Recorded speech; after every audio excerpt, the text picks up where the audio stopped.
नमस्कार दोस्तों, स्वागत है मेरा एक छोटे सा वीडियो में। आज इस वीडियो में हम आपको बताने वाले हैं बिना फार्मूला का साधारण ब्याज निकालना सीखें। ठीक है जी हाँ दोस्तों, इससे पहले आप ब्याज निकालते थे फार्मूला से। ठीक है, तो ब्याज का जो फार्मूला था वो अब इसमें यूज नहीं करेंगे। ठीक है, इसमें बिना फार्मूला का हमको ब्याज इसका साधारण निकालना है। ठीक है, यहाँ पर देख लीजिए लिखा है बिना फार्मूला का साधारण ब्याज निकालना सीखे। ठीक है, तो चलिए हम इस वीडियो में बिना फार्मूला से हम आपको आज बनाकर आज सिखाएंगे कि साधारण ब्याज किस तरह कैसे निकाला जाता है। ठीक है, तो बने रहिए इस वीडियो में लास्ट तक।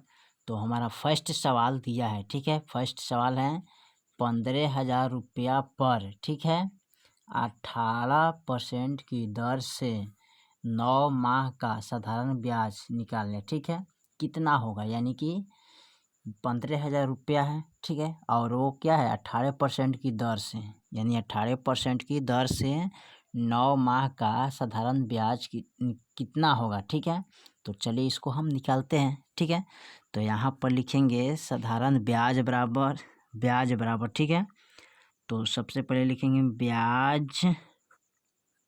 ठीक है, ब्याज बराबर, तो ब्याज बराबर आपका यहाँ पर लिखेंगे 15,000 रुपया है। ठीक है, तो 15,000 यहाँ पर नोट कर लेते हैं। ठीक है, तो लिख लेते हैं 15,000। ठीक है, गुने अब कर है 18%। ठीक है, तो लिखेंगे 18/परसेंटेज का मतलब क्या होता है, परसेंटेज का, यानी कि इसका मतलब होता है 100। ठीक है, यहाँ पर लिख दिए, इसका मतलब क्या होता है 100।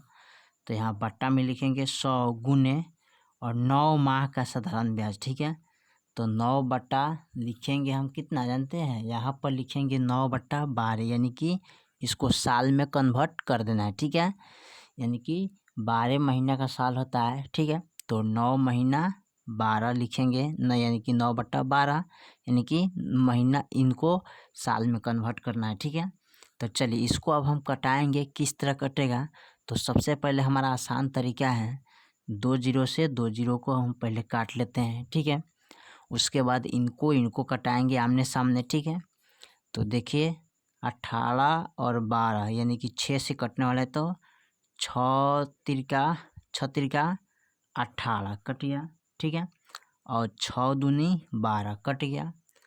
अब यहाँ पर देखिए इनसे कटेगा, तो इसको लगाएंगे तो 2 सत्ते 14। ठीक है, और 1 का 5 दूना 10, यानी 75 दूना 150 कट गया। ठीक है, अब जो बच गया उसको हम गुना कर लेते हैं। ठीक है, तो लिखेंगे ब्याज बराबर हमारा हो जाएगा यहाँ पर, तो 75 गुने 3 गुने 9। ठीक है, अब इनको हम क्या करेंगे, गुना कर लेते हैं। ठीक है, जितना आ जाएगा वही हमारा ब्याज निकल जाएगा। ठीक है, तो देखिए इनको गुना करेंगे पहले इनसे, तो 75 तिहाई कितना हो जाता है, यहाँ पर लिख लेंगे, तो 3 5 15 और 7 3 21, यानी कि 22। ठीक है, यानी 2 से 25 और गुने फिर हमको कर देना है कितना 9। ठीक है, और देखिए 9 पचे 45, हाथ में 4। ठीक है, हाथ में कितना आ गया 4। ठीक है, तो इनको हम 4 लिख लेते हैं यहाँ पर। तो यहाँ पर हमारा हो गया 9 पचे 45, हाथ में 4। फिर लिखेंगे इसको 9 पचे 45, हाथ में 4, 9 दूना 18, 18 और 4 कितना होता है 18, 19 20 21 22, तो 22 के 2 हाथ में 2, और फिर 9 दूना 18 19 20, यानी कि 2025 रुपया आपका क्या हुआ, ब्याज आ गया।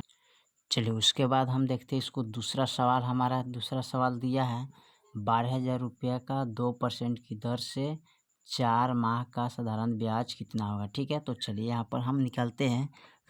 तो यहाँ पर लिखेंगे ब्याज बराबर, ठीक है, तो 12,000 गुने, ठीक है, 2%, यानी हम बताए हैं इसका मतलब क्या होता है 100, तो 2/100 गुने और कह रहे 4, तो 4/12 लिखेंगे, यानी कि इसको साल में भी कन्वर्ट करना है। तो सबसे पहले इसमें क्या करना है, 2 जीरो से 2 जीरो को कैंसिल कर देना है। अब इसको कटाना है तो कै मरतबे कटेगा यहाँ पर, तो ये आपका यहाँ पर कट जाएगा 4 कम 4 और 4 तिहाई 12 कट गया। ठीक है, अब इनसे इनको कटाएंगे तो 3 चौका 12 यानी 40 तिहाई 120 हो जाता है। ठीक है, और जो बच गया उसको हम क्या कर लेंगे, गुना कर लेते हैं। ठीक है, तो ब्याज बराबर आपका हो जाएगा 40 गुने 2। ठीक है, यहाँ तो ये कट गया है। अब 40 दूना कितना होता है, 80 होता है। ठीक है, तो यहाँ पर लिख लेंगे 80 रुपया ब्याज आपका निकला। ठीक है, तो इस तरह आप निकाल सकते हैं बिना फार्मूला का साधारण ब्याज को आप बहुत आसान तरीके से निकाल सकते हैं। ठीक है।